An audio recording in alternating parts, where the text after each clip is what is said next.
Hello mga beshi! Kakagising ko lang po. Agad po akong tumayo. Nag-isip-isip pala ako mga beshi. Sinuot ko agad ang garban. Agad buksan ko na ng bintana. Sinara pa din. Lumabas agad ako sa kama ko mga beshi.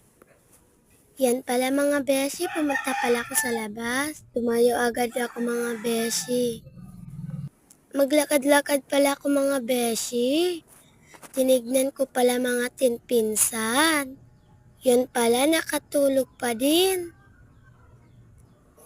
Sayang.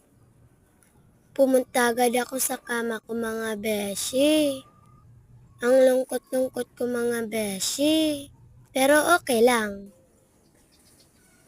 Agad buksan ko mga bintana mga beshi. Yun pala, maaga na. Nag-chill-chill pala ako